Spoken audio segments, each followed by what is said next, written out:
Bonjour, je suis Jean-Michel Garlac, bienvenue sur mon podcast Happycom, le podcast qui vous permet de devenir un meilleur communicant.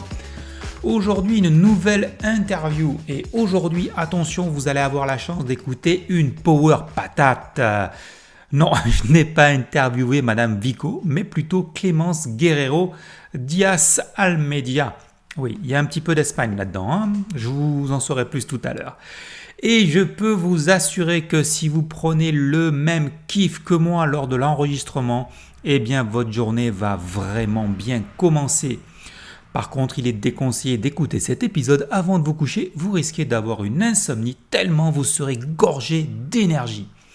Clémence est une slasheuse, non, rien à voir avec Jason de Vendredi 13. Donc c'est une slasheuse qui sait que l'on n'a qu'une vie et qu'il faut donc en profiter. C'est une femme pétillante, enrichissante, positive et ambitieuse. Non, ce n'est pas un gros mot. Elle va vous parler de musculation, private joke, de lunettes roses, de MLM, de réseau et de plein d'autres choses. Allez, je vous laisse découvrir cette power patate, une femme pronoïaque. Par contre, désolé pour la qualité sonore de quelques petits passages, ce sont les aléas des enregistrements à distance. Allez, on y va. À toi, Power Patate. Bonjour Clémence, bienvenue sur mon podcast. Tout d'abord, je te remercie d'avoir accepté mon invitation.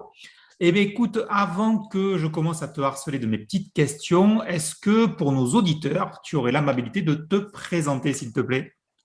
Bonjour Jean-Michel et bonjour à tous. Merci de cette invitation et puis merci pour nos auditeurs du coup qui vont avec lesquels je suis enchantée de passer ce petit moment avec vous.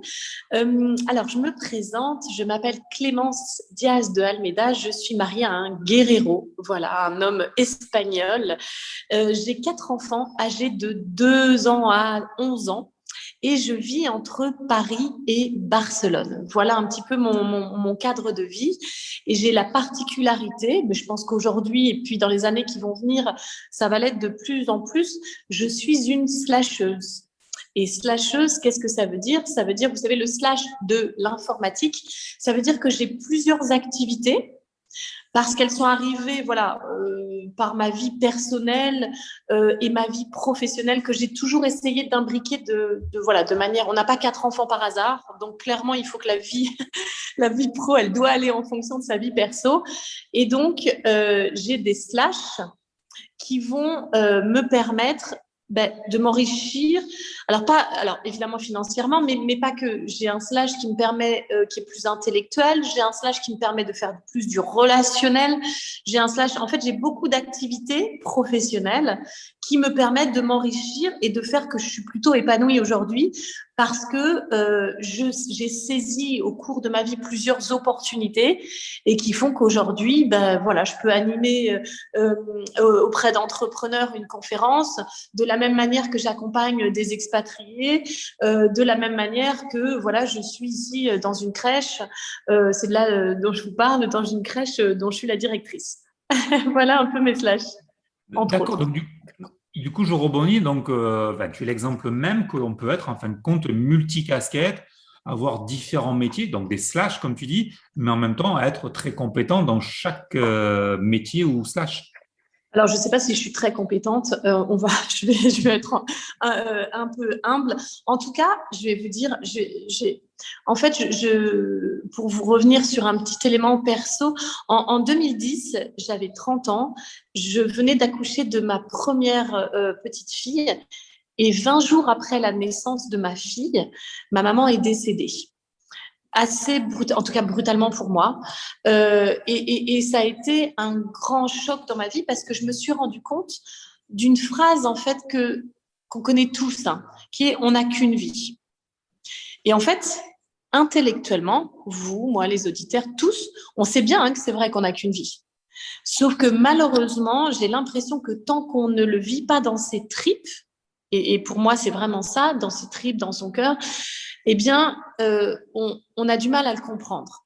Et à partir du moment où j'ai perdu ma maman, je me suis rendu compte, en fait, que la vie passait très, très vite. Et j'ai décidé ça va vous paraître fou, mais de supprimer un peu les contraintes dans ma vie et de faire des choix. En fait, c'est comme si j'avais enfilé des lunettes plutôt roses, il faut bien le dire, et en disant, ben voilà, la vie va durer 30, 40, elle est morte assez jeune, elle est morte à 52 ans. Mais l'idée, c'était de se dire, ben voilà, peu importe la durée de ma vie, en tout cas, je vais faire des choix qui vont faire que ce que je n'aime pas faire, ce que je ne sais pas faire, je ne vais plus le faire. Par exemple, un truc un peu choquant, parce que je suis maman de 4 enfants, je ne fais pas à manger. Jamais. Ah ouais. Ouais, Et je ne fais jamais à tu fais manger. Ouais, comment je sais. Écoutez, ce qui est drôle, c'est que quand en 2012, j'ai divorcé, ma petite avait 1 mois et ma grande, elle avait 2 ans. Eh bien, j'ai décidé d'appeler la mairie de la ville où j'habitais et de me faire livrer les repas des petits vieux. Tu sais? Excellent. Je les ai appelés, je leur ai dit, écoutez, voilà, j'ai vu que vous livriez ma voisine d'en face, est-ce que vous pouvez me livrer aussi? Et là, la personne, je me souviens toute ma vie, m'a dit, mais vous avez quel âge? Je dis, bah écoutez, 32. Ils me font, ah! Je dis, mais non, mais je veux pas le tarif senior. Pas de problème pour payer le vrai tarif, mais par contre, est-ce que vous pouvez me livrer? Et en fait, ça a commencé comme ça. Et je me faisais livrer, si tu veux, tous les jours, les repas dans un petit truc. Et la première fois qu'il est venu, le monsieur, il m'a dit, vous voulez que je le range dans votre frigo? Et là, je lui ai dit, non, quand même, ça va aller. Donc, si tu veux, en fait, c'est juste une philosophie de vie. C'est ça qui est important et c'est peut-être un des messages que j'aimerais faire transmettre, enfin, que j'aimerais transmettre aujourd'hui, c'est que on a tous des talents. On a même des dons. Et c'est comme un élève. Un élève. Alors, vous avez peut-être des enfants, chers auditeurs, ou en tout cas, vous vous souvenez de vos années collège, quand on vous disait vous étiez nul en maths, mais on vous disait mais vas-y, bosse tes maths et je vais te donner des cours privés en maths. Moi, c'était l'horreur. Franchement, c'était Ouais. l'horreur. Alors qu'en réalité, une enfant comme moi, j'étais passionnée par d'autres choses. Ma mère m'aurait donné des cours, en fait, ou mes parents, pour soutenir là où j'étais particulièrement douée, où j'avais envie, mais j'aurais décollé. Et en fait, ça aurait compensé les maths. Alors, évidemment, c'est plus facile quand on arrive au niveau du bac et encore plus au niveau de la fac parce que moi, j'ai très, très bien joué. J'étais pas très, très forte en théorie, pardon, mais par contre, en pratique, sur le terrain, j'étais excellente. Donc, je compensais mes notes comme ça. Et ce que je veux transmettre, c'est ça, on a tous des talents, des dons. Vous pouvez travailler avec des coachs professionnels qui vont vous aider à trouver justement vos forces. Pour le reste, soyons humbles et puis surtout, prenons un peu de plaisir dans la vie et hop, on dégage. Donc, tout ce que vous n'aimez pas faire, et moi, en tout cas, c'est ce que j'ai fait. Et donc, alors, je dis pas que tous les jours, je fais que des choses qui m'éclatent, mais en tout cas, moi, personnellement, ce qui m'éclate, c'est d'avoir plusieurs activités. Parce que je m'enrichis avec des gens qui viennent d'horizons hyper différents, que ce soit des femmes expatriées, que ce soit des hommes en reconversion professionnelle, on va dire 40, 55 ans, que ce soit les parents qui viennent ici à la crèche, qui ont 30 ans et qui me demandent mais comment vous faites-vous pour gérer 4 enfants? Voilà, et ça m'enrichit, financièrement, parce que je n'ai pas tous les œufs dans le même panier et j'ai plusieurs activités. Donc, par exemple, en pleine pandémie, alors je ne vais pas rougir parce que c'est mon travail et mes choix de vie qui ont fait ça, mais pour moi, je n'ai pas du tout été impactée. Alors, sur une activité, mon activité conférencière professionnelle, on a été complètement à l'arrêt. Mais Ouais. comme les autres activités, en fait, j'ai eu plus de temps, ça a pu compenser. Eh bien, en fait, voilà. Et comme j'ai un de mes business qui est 100% online, ben celui-là a explosé. Et ça m'a permis, voilà, de jouer. En fait, c'est un peu de stratégie, voilà, dans lequel je ne sais pas si j'ai répondu à ta question, Jean-Michel. Ouais, ouais, complètement, mais moi, je me retrouve dans ce que tu dis, donc on n'a qu'une vie, il faut en profiter. C'est vrai que avec le recul, moi je suis un peu plus vieux, j'ai bientôt 53, je me suis dit, il y a des choses dont j'aurais pu profiter avant. Et moi, sur les enfants, quand j'ai eu mon fils, il y a bientôt 13 ans, ça, je dis, ça sera ma priorité. Mon fils passera avant, je veux pas perdre du temps là-dessus. Mais c'est vrai que parfois, il faut attendre un événement dramatique pour se dire, voilà, j'aurais dû faire ça, j'aurais dû passer plus de temps. Et Alors, je vais te dire une chose, toutes les personnes qui me disent ça, je leur dis tout de suite non. Parce qu'en réalité, aucun regret. Aucun regret parce que chaque événement de ta vie, chaque choix, chaque décision que tu as faite t'a aidé à être l'homme, le Jean-Michel que tu es aujourd'hui à 53 ans. Et c'est hyper important. J'ai divorcé, c'était une période vraiment pas facile de ma vie. J'ai dû fermer ma boîte pour devenir salariée, etc. Et puis 2 ans après, bon, il m'a fallu 2 ans, hein, mais quand même 2 ans après, je lui ai envoyé un email en disant, bah, écoute, finalement, merci. Merci pour tout ce qui est arrivé. Merci pour la violence dont ça s'est passé. Merci pour tout ça. Parce qu'en fait, aujourd'hui, la femme que je suis, elle s'est construite avec ces expériences-là. Tu vois, et je crois que aujourd'hui, tu sais que c'est, tu vois, on parlait tout à l'heure d'aller déjeuner avec ton fils, et ça, c'est un kiff. Ça fait partie de mes kiffs, moi, d'aller chercher mes filles. Quand on vivait encore en France, j'adorais aller leur faire une surprise. Donc, les grandes, tu vois, je prévenais la maîtresse. Alors, on avait des codes avec la maîtresse qui devaient changer régulièrement parce que mes filles captaient tout de suite. Et donc, ça voulait dire, demain, il n'y a pas la cantine, je viens les chercher. Et une par une, tu vois, et j'adorais, on allait manger des sushis ou un petit truc, si tu veux. Et ce temps un peu particulier est hyper important. Donc, surtout, chers auditeurs, si vous nous entendez, n'ayez aucun regret parce qu'en fait, en réalité, je ne crois pas au hasard de la vie. Je crois que chaque personne qu'on rencontre, chaque événement, chaque opportunité qu'on saisit ou qu'on laisse passer, hyper important. On peut laisser passer des opportunités, c'est pas grave, il y en aura une meilleure demain. Il n'y a pas de souci. Par contre, soyez curieux de tout. Moi, je veux dire, aujourd'hui, on me propose un business, on me propose une nouvelle idée, je vais jamais dire non. Je vais dire, écoute, voilà, on en discute. Après, je suis devenue hyper exigeante sur les projets vers lesquels je vais aller, etc., parce que j'ai des critères. Et quand on a une certaine liberté et dans sa vie perso et pro et financière, bah, ça nous permet de faire d'autres choix, c'est clair. Mais c'est évident que je vais vous dire voilà, l'idée c'est de transmettre un petit peu mes expériences de vie pour si ça peut vous être utile. C'est vraiment ça. Aucun regret. Regardez tout, étudiez toutes les opportunités et celles que vous laissez passer, pas de problème, il y en aura une meilleure demain. Aucun regret parce que ça forme votre chemin et ça forme le mec que tu es là aujourd'hui, Jean-Michel. Sincèrement.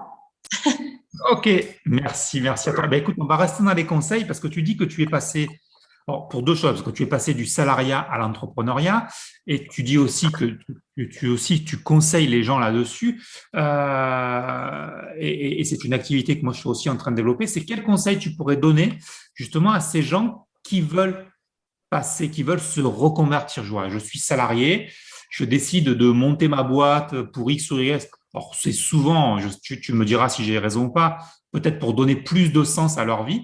Mais quels conseils on pourrait leur donner voilà, rapidement? J'ai cette idée en tête, j'en ai marre du salariat, je voudrais me lancer. Qu'est-ce que je peux faire? C'est quoi le petit conseil? Alors, moi, je dirais d'être ouvert et de se renseigner. Parce qu'aujourd'hui, si tu veux, moi, j'ai été pendant donc 8 ans entrepreneur classique. Entrepreneur classique, ça veut dire que j'étais passionnée par quelque chose et j'ai créé ma boîte et je l'ai lancée. Avantage, vous êtes complètement libre, vous travaillez avec les prestats que vous voulez, vous faites ce que vous voulez, vous êtes votre propre patron. Inconvénient, vous créez une cage dorée dont, en fait, vous êtes un peu prisonnier, vous bossez un max. Et surtout, ce que je trouve quand les gens créent leur entreprise, qu'on ne les prévient pas assez, c'est que en réalité, votre cœur de métier, ce que vous adorez, va représenter que 40% de votre temps. Les 60% vont être du commercial, vont être de l'administratif, vont être de la compta, des choses comme ça. Donc, quand on est passionné et qu'on se dit « Oh là là, moi j'ai une idée de la mort qui tue d'un nouveau service », attention, parce que vraiment, ça va ne représenter que 40% de ton temps. Alors, est-ce qu'il n'y a pas moyen de réfléchir, de construire un business model qui soit un peu différent? Donc, j'ai été entrepreneur, ensuite j'ai été salarié. Voilà, parce que ma vie personnelle nécessitait, pour moi, à cette époque-là, un cadre que je dirais plus sécurisant, qui maintenant, je me rends compte, ne l'était pas, mais en tout cas, c'est ce qu'on croit. Alors, super, parce que tout d'un coup, vous vous rendez compte, vous avez un salaire tous les mois, mais truc de fou. Et même, j'avais fait 8 ans d'entrepreneuriat à mon compte et je me rendais compte que je pouvais partir en vacances, j'étais payée quand même. Et alors ça, pour moi, c'était le Saint Graal. Si tu veux, j'avais des vacances et en plus, on me payait. Donc, c'était truc de fou. Par contre, qu'est-ce que ça a fait, le salariat? Et pourtant, j'étais dans une boîte où, sincèrement, le boss était juste extraordinaire. Voilà, certains auditeurs le connaîtront.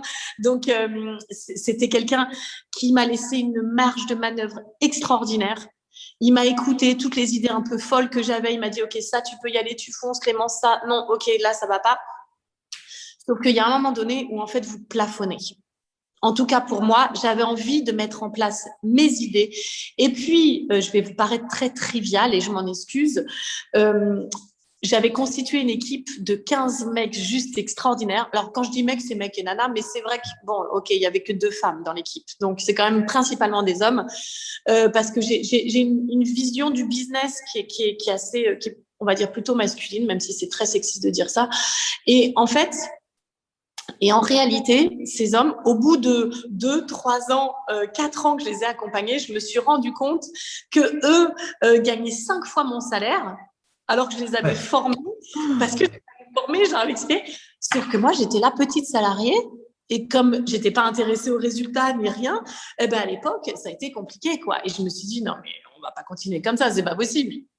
Et donc, voilà, je passais de la cage dorée, l'entrepreneuriat, salarié, la liberté, mais en même temps un plafond de verre. Et j'ai cherché après un modèle un peu hybride, si tu veux. Et c'est pour ça qu'aujourd'hui, si j'avais un conseil à transmettre, c'est OK, faites-vous accompagner. Ne restez jamais, jamais tout seul. Ma première boîte, j'ai appris à faire du HTML, Jean-Michel, parce que je voulais faire le site internet toute seule. J'ai connu ça aussi. Non, mais je veux tout faire. Je voulais faire le site internet. La compta, j'avais pris un mec, mais comme il m'avait dit, si tu fais ça, toi, toute seule dans ton coin, ça sera moins cher. OK, génial. Mais j'en pouvais plus. Ouais. Alors que si j'avais passé du temps sur mes domaines d'excellence et d'expertise, ce dont je vous parlais tout à l'heure, eh bien, j'aurais cartonné bien plus rapidement. Parce qu'en réalité, moi, faire une note de frais, c'est une catastrophe. L'administratif, je suis très mauvaise. Par contre, inspirer, manager, former, voilà, ça c'est mon kiff, c'est là où je suis bonne. Moi, j'arrive à accompagner des gens, à les faire grandir, à les faire exploiter tout leur plein potentiel. Donc en fait, mon conseil, c'est surtout, je suis certaine que vous avez des idées de malades, surtout en pleine pandémie, il y a des opportunités qui se créent assez fabuleuses. En tout cas, c'est ma croyance et c'est ce que je vis dans l'un de mes business. Donc sincèrement, soyez ouverts à tout, mais faites-le en équipe. Si vous êtes en train de créer une entreprise tout seul, je ne vais pas vous dire que vous allez vous planter, mais ça va vous ruiner la santé, le mental.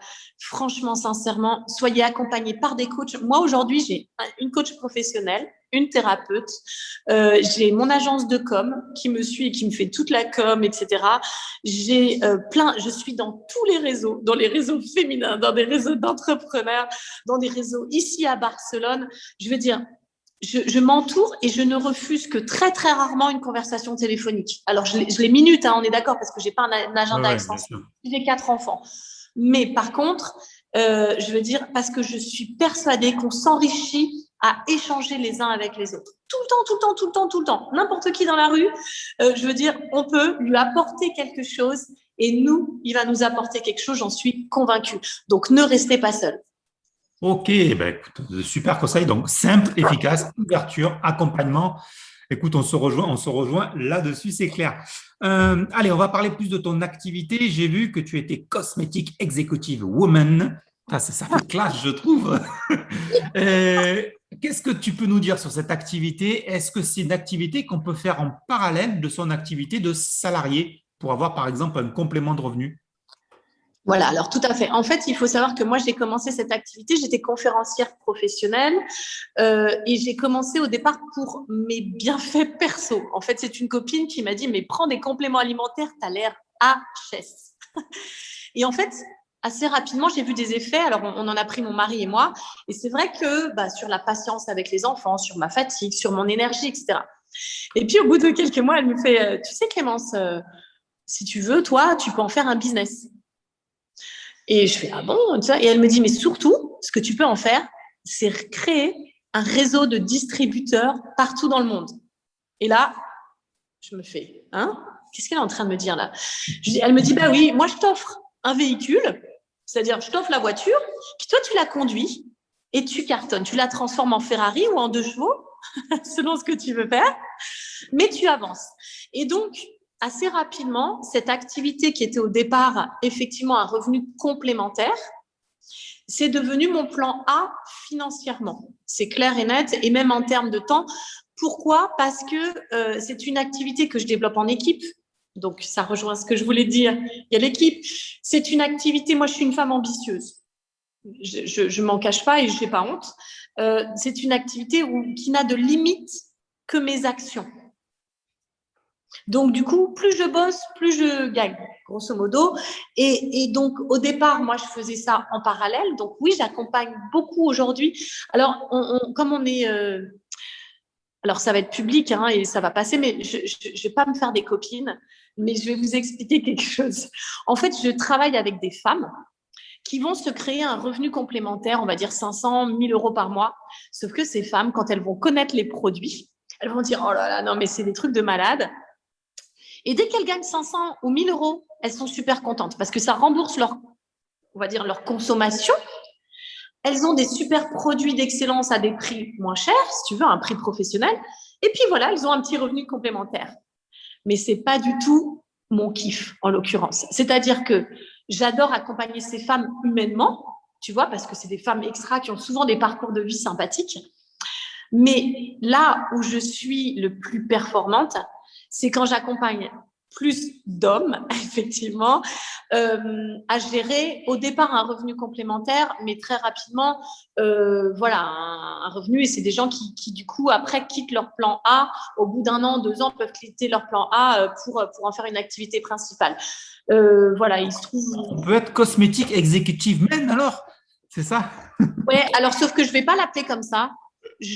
Pour les hommes que j'accompagne, ils créent un réseau de distributeurs parce que c'est pas eux forcément qui vont vendre les produits en réalité. Tu vois, eux, ils vont pas faire une démo. Tiens, essaye ma crème, en l'occurrence. Tu vois, ça va pas tellement être ça parce qu'ils seront pas crédibles. De la même manière que moi, je suis pas super crédible quand je le fais.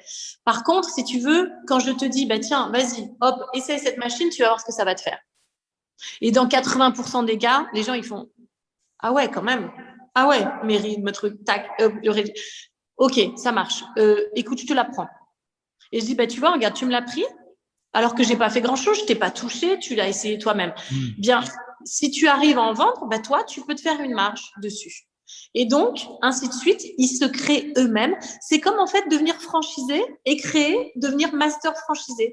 Toi, tu es franchisé, tu peux créer des franchises tu crées ton propre réseau de distributeurs.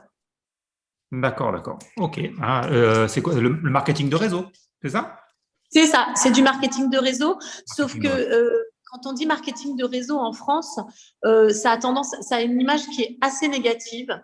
Et je le sais parce que moi, ouais, la pyramide, le système pyramidal. Alors déjà, c'est illégal en France, donc il faut savoir que le système pyramidal, ça c'est illégal et je vous assure que je déclare des impôts. Donc ça, c'est la première chose.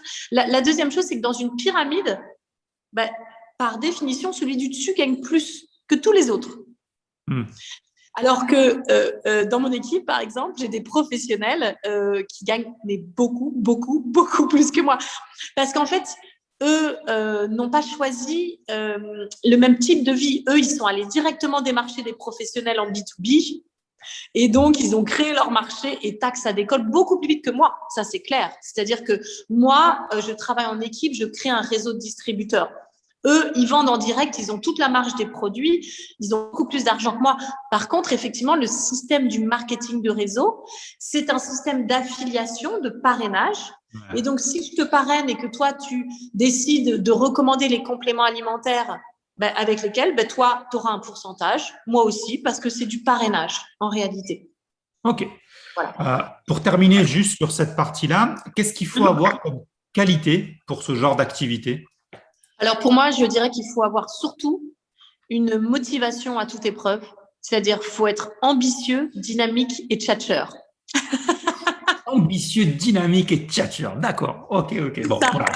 Si vous êtes ambitieux, dynamique et tchatcheur, il faut contacter Clémence et ça va être sympa pour vous.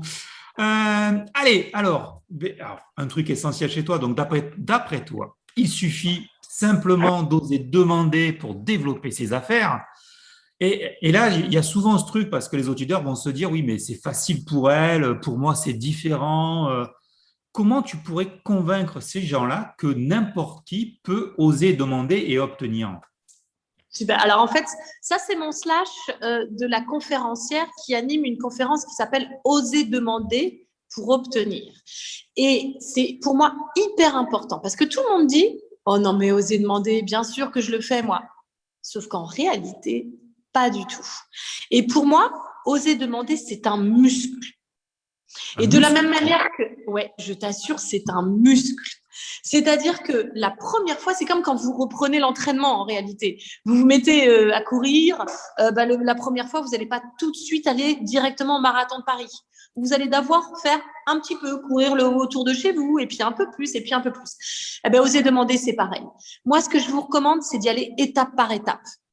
Et surtout, vous célébrez vos victoires. On surkiffe à chaque fois qu'on obtient. Je vous explique. Par exemple, il paraît qu'en France, dans quelques semaines, les restaurants vont ouvrir.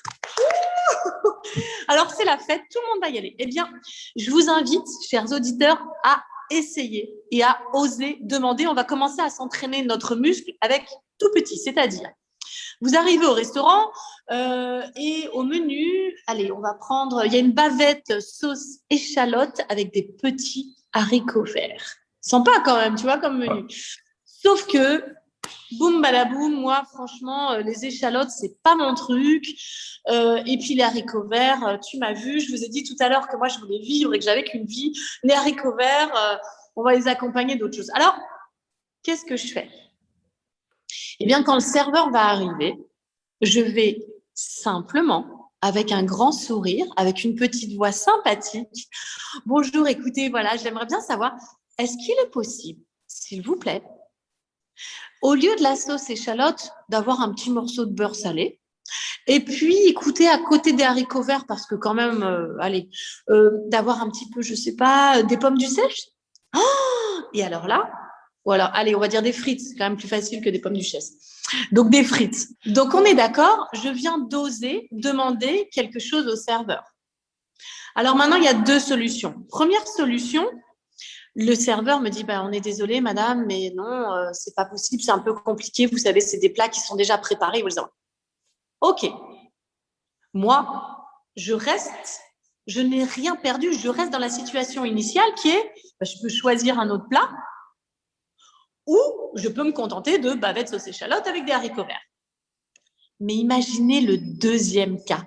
Imaginez que le serveur vous dise « Mais bien sûr, ma petite dame, mais c'est trop facile pour moi de vous mettre un petit morceau de beurre et de changer par des frites, bien sûr. » Et là, qu'est-ce qui se passe?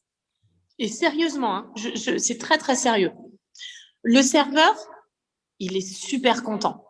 Il est super content parce qu'avec un petit rien, il a réussi à faire plaisir à sa cliente. Donc, il est super content.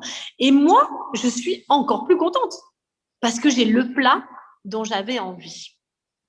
Moralité, oser demander et entraîner son muscle avec des choses qui ne sont pas graves, pas risquées, pas engageantes au début, eh bien, ça va permettre de vous entraîner, d'entraîner votre muscle. Alors, au début, on demande juste à changer l'accompagnement au restaurant, mais après, on peut demander à son voisin, est-ce qu'il peut couper son arbre qui envahit grandement mon jardin? Est-ce qu'on peut oser demander à son patron une formation?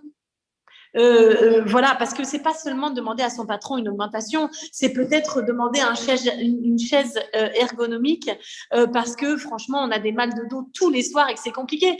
J'ai une collègue qui osait pas demander une formation en anglais alors que ça lui aurait vraiment servi. Et puis au final, elle a fini par la demander et elle était super contente. Et son patron aussi. En fait, l'un des principaux freins qui nous empêche d'oser demander, c'est parce qu'on a peur de déranger l'autre. Alors qu'en réalité, Jean-Michel, est-ce que toi, franchement, tu n'aimerais pas aujourd'hui trouver un moyen de m'aider? Oui, bah, après, moi, c'est vrai que on a la même philosophie. Ouais, mais en réalité, tu n'es pas le seul. Et la plupart des gens, on adore aider. Je ne sais pas vous, chers auditeurs, mais moi, j'adore. Si je peux aider, rendre service à quelqu'un, le mettre en relation avec une personne ou quelque chose, je vais adorer. Qu'est-ce qui se passe si personne me demande? Je ne vais jamais pouvoir faire ça. Donc, en fait, oser demander. Vous savez, quand on dit faire une bonne action, faire sa BA, eh bien, oser demander, c'est permettre à la personne d'en face de faire une BA. Ouais. Donc, c'est vrai, non? Oui, complètement. Complètement. Donc, vous n'allez pas le déranger, vous allez lui permettre au contraire de vous aider. Après, c'est autre chose de demander à la mauvaise personne. Et dans ces cas-là, effectivement, il ne pourra pas vous donner quelque chose. Mais sincèrement, je peux vous assurer qu'il fera tout ce qui est en son pouvoir pour vous aider. Et ça, c'est hyper, hyper important. Donc, pour répondre à ta question, et tu me dis si je me trompe, mais j'aimerais inviter les auditeurs à vous dire, écoutez, osez demander plus, entraînez-vous, et vous allez voir que la personne d'en face, la plupart du temps, va être très contente de trouver un moyen de vous aider. Ne supposez pas à l'avance sa réponse. Ne supposez pas. Ne supposez pas que votre mari va refuser de vous inviter à dîner ce soir. Parce que si ça se trouve, si vous lui demandez, lui, il va être ravi. Parce qu'en plus, après, il sait que il passera une bonne soirée avec sa femme et que c'est toujours sympathique. Donc, osons demander toujours, monsieur, madame, votre conjoint et peut-être le prince charmant.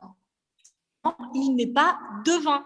Si vous ne lui demandez pas, il ne va pas le faire. Laissez tomber. Je ne sais pas vous, mais moi, c'est mon deuxième mari.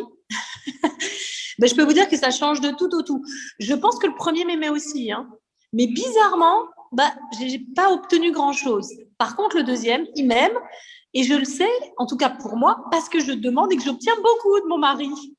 La personne, sincèrement, c'est pas moi qui ai changé. Enfin, c'est pas ce que je veux dire, c'est que j'ai pas changé dans l'amour que je pouvais porter à mon mari. C'est simplement que aujourd'hui, j'ose lui demander parce que je sais que lui, il sera content de me faire plaisir. D'accord. Et alors, du coup, tu dis que c'est un muscle. Alors, je me dis que si on l'entraîne très tôt, il vaut mieux donc s'entraîner très tôt, inciter nos enfants à oser demander du coup. Tu as tout compris. Et c'est pour ça que c'est très, très drôle parce que mes enfants, c'est les pires. Parce qu'en réalité, pour chers auditeurs, si vous avez des enfants en bas âge, vous allez voir qu'ils n'ont pas besoin de ce conseil. Clairement, ma petite de 2 ans et demi, elle demande tout le temps. Et quand elle n'obtient pas, elle continue à demander. Et quand elle n'obtient encore pas, là, elle me harcèle. Elle crie, elle pleure, elle tape. Et puis au final, il y a 2 solutions. Soit elle voit que maman, de toute façon, ne donnera pas, c'est fichu, et donc elle va voir papa. Vous voyez? Elle continue à oser demander. C'est juste qu'elle a compris que la première personne n'était pas la bonne. Maman, elle ne va pas céder, laisse tomber, elle va voir papa. Les enfants font ça instinctivement. Dites non à un dessin animé, vous allez voir qu'il va aller voir votre conjoint, votre enfant. Il a tout compris. Il va continuer à demander, mais il va demander à l'autre. Le problème, c'est qu'à partir d'un certain âge, nos enfants, et encore pire quand on est adulte, on n'ose plus demander. Et pourquoi? Parce qu'on suppose que l'autre va nous dire non, parce qu'on imagine qu'on va le déranger. En fait, tout ça, c'est dans notre tête. Tous les freins sont nos croyances limitantes. Et ça n'est en aucun cas dû à l'interlocuteur en face. Donc oui, mes enfants, par exemple, à la sortie de l'école, ils sont 4, ont tendance à me jeter leur cartable. Alors, ils avaient tendance. Et quand ils me jettent leur cartable, surtout les 2 petits pour que je leur donne, je leur dis non. Et là, il se passe un truc magique. C'est « Maman, s'il te plaît, est-ce que tu veux bien porter mon cartable ?» Et là, je dis « Oui, ma chérie, avec plaisir. » Tu vois? En réalité, ils ont fait la même chose. Dans les 2 cas, ils veulent que je porte leur cartable. Sauf que le premier cas, ils ne demandent pas, tu vois. Le deuxième cas, ils osent demander. Et à partir du moment, en fait, où tu oses demander, tu formules. Si en plus, tu mets un « s'il te plaît » et puis un petit bisou à maman, bon, généralement, voilà, ça passe mieux. Alors, professionnellement, je ne suis pas sûre que le s'il te plaît et le petit bisou marche à tous les coups, mais il y a des techniques. Il y a des techniques. C'est à vous de voir en fonction de votre interlocuteur. Si c'est professionnel, effectivement, le bisou est peut-être pas recommandé. Sinon, vous allez avoir du harcèlement. Donc, non. Par contre, la politesse, le sourire, l'amabilité, la bienveillance sont pour moi des manières de demander et d'obtenir avec beaucoup plus de satisfaction. D'accord. Alors, du coup, par rapport à ce que tu dis, tu dis que c'est important de demander à la bonne personne. Donc, toi, tu en parles dans tes conférences, d'identifier la bonne personne ressource de son réseau. Donc, c'est quoi, pour bien expliquer aux gens, là, cette personne ressource, ça va être quoi alors? Exactement. Merci beaucoup de poser cette question. En fait, souvent, les gens que je rencontre me disent « mais j'ai pas de réseau ». À qui je pourrais vendre, qui je pourrais contacter, etc. J'ai pas de réseau, je connais personne, je travaille en plus à la maison. En réalité, on a tous du réseau.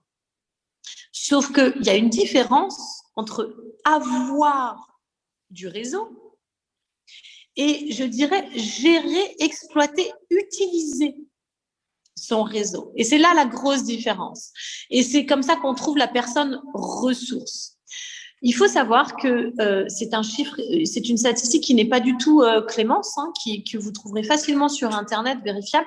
Nous sommes à 5 niveaux de rencontrer n'importe qui dans le monde. Si vous voulez demain discuter avec Barack Obama, il vous faut trouver les 5 personnes ressources clés entre vous et Barack Obama. Alors, je ne dis pas que c'est évident, mais une personne ressource, c'est quoi? C'est soit celle qui directement peut vous donner ce que vous voulez, ce que vous souhaitez obtenir, soit elle va vous permettre d'accéder à la personne ressource. Ça peut se faire en ricochet. Ne soyez pas impatient, il faut persévérer. Aujourd'hui, moi, je lance toute une phase de recrutement jusqu'au 7 juin. Je cherche un profil bien spécifique et je cherche des gens avec lesquels ça va matcher. Eh bien, je contacte des personnes, pas en leur demandant si elles sont intéressées personnellement, parce que souvent, je les connais, ces personnes. Mais je leur dis, écoute, voilà, je cherche à être mis en relation avec tel profil. Est-ce que tu en connais? Est-ce que, comme tu as confiance en moi, tu sais que je suis une professionnelle, tu sais, voilà, ce que je fais un peu dans ma vie, qu'est-ce que tu en penses? Est-ce que tu connais? Est-ce que tu veux bien être connecteur? Est-ce que tu veux bien être personne ressource? Et c'est là qu'on arrive au 2e niveau. Et le 2e niveau, si ça ne marche pas, eh bien, on continue. Et on arrive à la personne qui va nous permettre d'obtenir ce qu'on veut. Est-ce que j'ai répondu à ta question? Mais carrément. On va continuer sur le réseau. Tu sais que moi aussi, je fais partie de pas mal de réseaux. On a fait partie du même aussi. On va rebondir sur la partie créateur d'entreprise. Quand on crée son activité, est-ce que c'est vital pour toi de faire du networking? Alors là, oui, carrément. J'ai même entendu la fin de ta question. Oui, alors pour plusieurs raisons. Si vous intégrez un réseau d'entrepreneurs, un réseau d'affaires, ça va être bon pour votre business, pour trouver des clients. Moi, je suis quelqu'un, je vais vous le dire, à l'époque, j'avais 26 ans quand j'ai créé ma première boîte et je sortais de sociologie. Tu vois, j'ai fait des études en sociologie. Donc, autant dire que le marketing, le commercial, c'est des trucs qui me passaient à 10 000 km. Moi, j'avais fait la fac, tu vois. Et en réalité, j'ai intégré un réseau d'affaires et ces personnes-là, on était une trentaine dans mon groupe, ont été beaucoup plus que des gens que je voyais le vendredi matin. Ça a été des personnes ressources et clés dans ma vie professionnelle, chacun d'entre eux. Le gars qui faisait de la session et de la reprise d'entreprise, il m'a expliqué comment gérer mes tarifs et qu'il fallait que je sois plus cher. L'avocat, il m'a dit à un moment donné, je devais licencier une salariée, il m'a aidé, tu vois. L'autre, l'expert comptable, il m'a amené des clients. Elle m'aidait, mon imprimeur, elle m'aidait sur tout ce qui était expertise et sur tout ce qui était graphisme. En fait, intégrer un réseau, et il en existe beaucoup, on sous-entend, je pense qu'on peut le nommer, on parlait là tous les deux parce qu'on fait partie de BNI, mais là c'est pour trouver des clients, mais il en existe beaucoup. Le CJD, par exemple, est selon moi un réseau d'entrepreneurs qui nous forme à devenir un manager, une personne, un leader, et c'est très très riche ce qu'on apprend là en contenu. Il y a la PE, il y a la PM, il y a la GEM, il y a beaucoup de réseaux d'entrepreneurs qui existent. Il y a Bouge ta boîte aussi pour les femmes, voilà. Et puis il en existe aussi des locaux. Voilà, je ne sais pas d'où vous nous écoutez un peu tous, mais il existe toujours des réseaux locaux. Ça permet quoi? De s'enrichir humainement, de développer son réseau, de trouver des clients. Et puis, on sort aujourd'hui Alors, on sort. J'aimerais qu'on puisse dire on en sort. En tout cas, on essaye de reprendre une vie à peu près normale après un an de vie un peu chaotique avec une pandémie. Pour la plupart d'entre nous, ça a coïncidé avec du télétravail. Eh bien, en réalité, quand vous êtes entrepreneur, cette forme de télétravail-là qu'on a connue, on l'a fait depuis très, très, très longtemps. Moi, les 8 ans où j'étais entrepreneur à mon compte, j'étais toute seule. Et dans la journée, alors évidemment, j'étais au téléphone avec plein de gens. Il n'y a pas de souci. Tous mes prestataires, mes clients, etc. J'avais plein de monde au téléphone. Mais j'étais toute seule. Sauf le vendredi matin. Parce que le vendredi matin, j'allais retrouver mon groupe et c'était ma bulle d'oxygène. Donc, si vous créez votre boîte, de la même manière que je vous disais tout à l'heure, le premier conseil que je vais vous donner, c'est de ne pas rester seul. C'est de vous entourer de professionnels qui ont des compétences qui vous manquent. Le comptable, le coach, l'imprimeur, voilà. Un avocat fiscaliste, un avocat en droit social, un avocat voilà.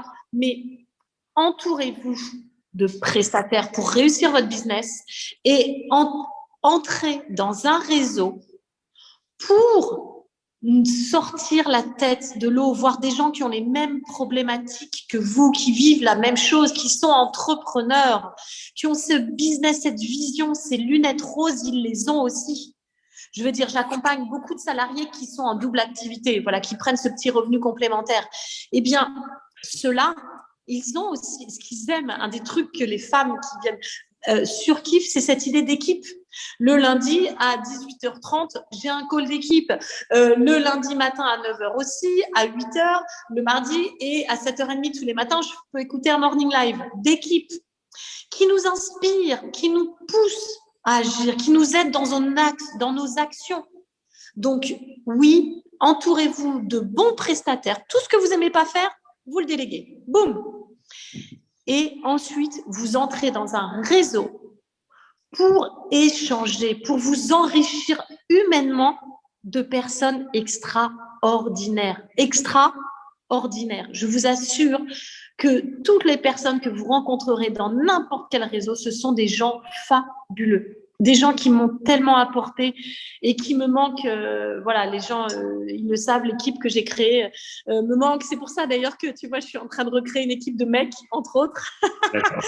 Parce que cette équipe que j'ai créée, je suis encore en contact avec beaucoup, hein. Mais moi, j'aime ça, cette émulation, on grandit tous ensemble, on fête nos réussites, tu vois, et ça c'est un de mes moteurs.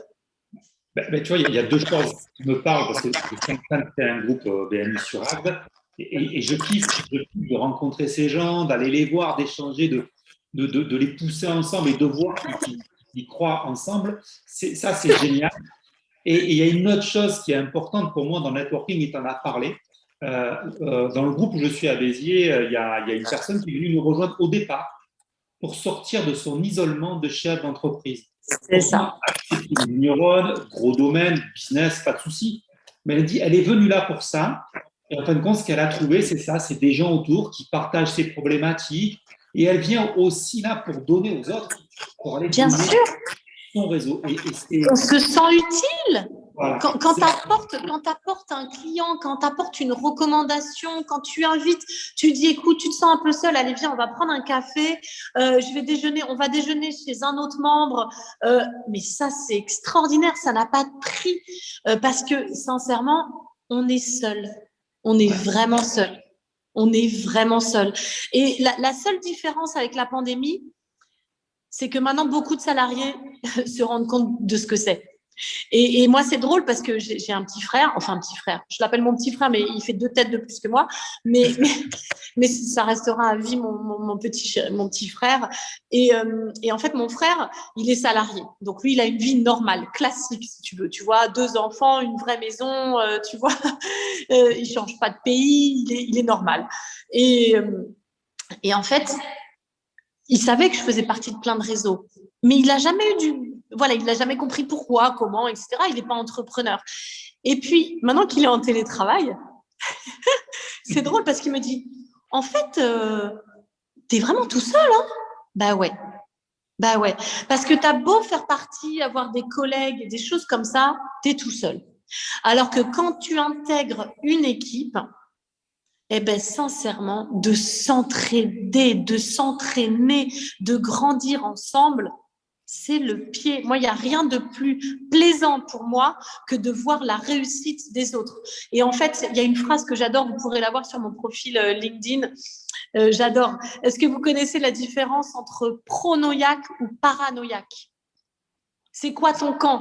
T'es pronoïaque ou paranoïaque? Eh ben moi, Jean-Michel, je suis pronoïaque. Ça veut dire que je suis intimement convaincue que le monde entier conspire à ma réussite. T'imagines? C'est excellent, excellent. Tu vois, autant tu as le paranoïaque qui pense que le monde entier va le bouffer, si tu veux, et en fait, je suis pronoïaque. Ça veut dire que je suis persuadée que toute personne qui va passer cette porte, qui va m'appeler ou elle va conspirer à ma réussite et moi, je vais pouvoir l'aider dans sa réussite. Tu vois? Okay. Dernier petit conseil qu'on pourrait donner, donc je pense que les auditeurs auditrices auront vu l'intérêt de faire networking. Quel est le premier conseil que tu donnerais à ces gens-là qui veulent devenir un bon networker? C'est quoi le premier conseil que tu leur donnerais? Écoutez les autres. Le premier conseil, c'est de ne pas parler de vous. Alors, c'est hyper dur parce qu'on aime parler de nous, hein, et moi, je suis une bavarde multipliée par 100 000. Mais quand je rencontre quelqu'un, ce qui m'intéresse, c'est sa vie. C'est comment sincèrement, si vous écoutez une partie de la conférence, je vais vous dire que pour obtenir, il faut trouver quelque chose à donner à la personne d'en face. Mais là, aujourd'hui, tu vois, Jean-Michel, c'est toi qui m'accordes du temps. Donc, à la fin de cette interview, bah, tu sauras comment m'aider.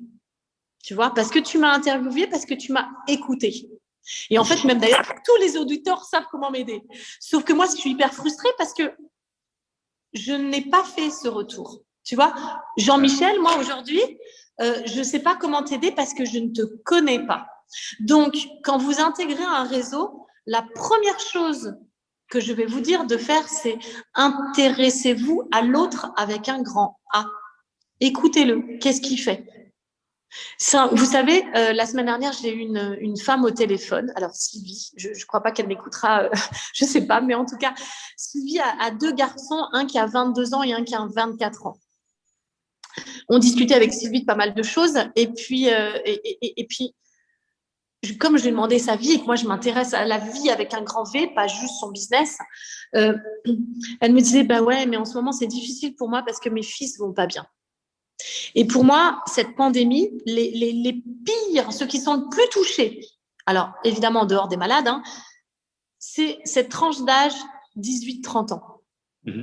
Parce que à cet âge-là, on doit avoir des rêves, on croit que tout est possible, on sort chez les copains, on passe la nuit en pyjama party, on va au ciné, on sort, on prend la voiture pour aller un week-end découvrir, tu vois. Et en réalité, là, aujourd'hui, on a même du mal à planifier nos vacances, tu vois. Et donc, c'est des gens qui n'ont plus, pour ceux qui étaient un peu plus, ils n'ont plus de babysitting, donc plus de petits compléments de revenus, tu vois. Ils peuvent plus être serveurs au McDo, tu vois. Alors, au McDo, peut-être, mais en tout cas, pas, tu vois, ils peuvent plus être serveurs, ils ont plus de lien, ils voient pas leurs potes, même en TD, ils les voient plus. Et je lui ai dit, écoutez, vous savez quoi, Sylvie, je lui ai dit, s'il y a quelque chose que je peux faire pour vos fils, je sais pas quoi. Peut-être les mettre en relation ou invitez-les, payez-leur un week-end à Barcelone qui voient que la vie est là. il y a de la vie, il y a des opportunités. Donc, faites connaissance avec l'autre. Essayez de voir comment vous pouvez l'aider, mais pas forcément en business. Peut-être qu'il y a quelqu'un, vous allez juste l'aider en l'écoutant parce qu'il va pas bien, parce que son fils va pas bien, parce que sa femme vient de perdre son boulot, ou parce que voilà. Et peut-être que ça va juste l'aider de parler à quelqu'un qui va partager et qui va essayer de l'aider à trouver des solutions. Donc, dans n'importe quel réseau auquel vous allez rentrer, faites des tête-à-tête. Apprenez à connaître les gens, c'est comme ça que vous allez pouvoir leur donner. Donner avant d'espérer recevoir et prendre. Prendre, c'est un mot à bannir dans tous les réseaux que vous allez intégrer. Vous allez être blacklisté, le pire. Donner, donner, donner, et ensuite, vous allez recevoir. Mais le monde entier va vous aider dans votre réussite à partir du moment où vous aiderez les autres à réussir.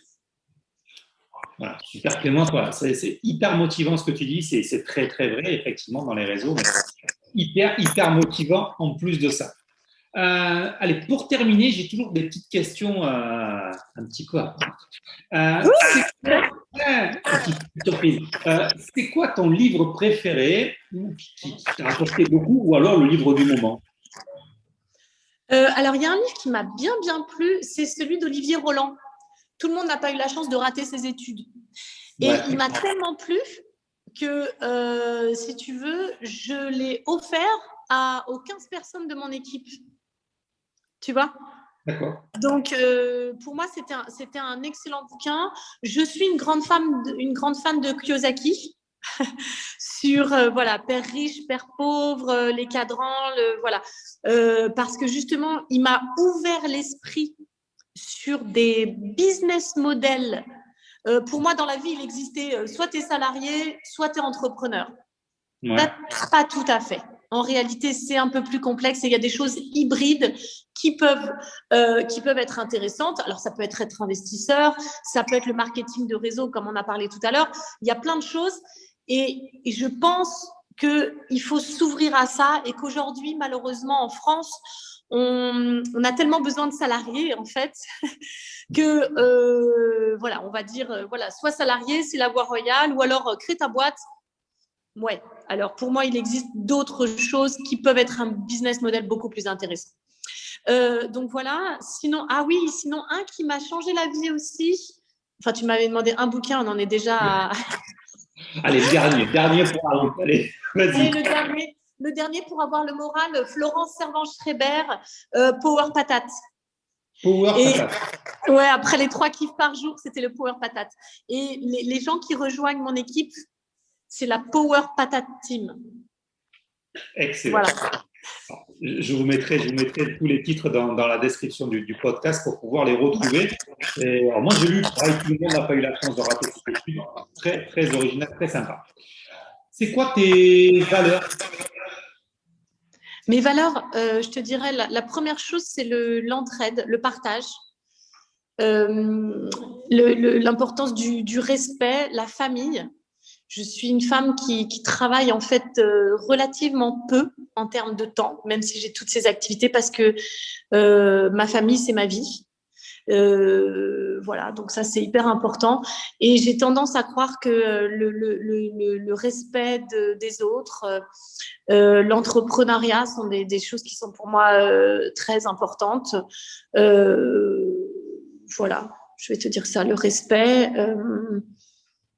Après, oui, je suis quelqu'un d'ambitieux et je sais qu'en France, c'est pas bien vu, mais voilà, je suis ambitieuse, je suis dynamique, passionnée et je crois en mes rêves. Et je suis, les auditeurs, bon, vous le verrez de toute façon partout, mais je suis une accro, je n'aime pas le chocolat, je ne bois pas de café, je ne bois pas d'alcool. Donc, tu vois, je suis vraiment une fille pas drôle. Par contre, je suis totalement accro aux framboises. Accro aux framboises. Oui, j'ai vu ça sur ton profil. Ouais, mais c'est pas peu dire parce que si tu veux, accro aux framboises, les gens se disent ouais, bon, elle aime les framboises. Bah ouais, mais en fait, comme j'aime pas le chocolat, je bois pas de café, je bois pas d'alcool. Si tu veux, du coup, franchement, la framboise, ça devient c'est mon dada. Et quand les gens disent oh mais t'es pas drôle, toi, Ben ouais, mais je suis accro aux framboises, moi. On a chacun ses vices. Allez, pour conclure, est-ce que tu aurais une citation ou un mantra qui t'anime? Oui, alors le pronoïaque. Voilà, le pronoïaque, ça c'est hyper important. C'est-à-dire que je suis intimement convaincue que le monde entier conspire à ma réussite. Et une autre qui était à la base pour mes enfants mais qui est quand même dans ma vie professionnelle, c'est toute aide inutile est une entrave à la liberté.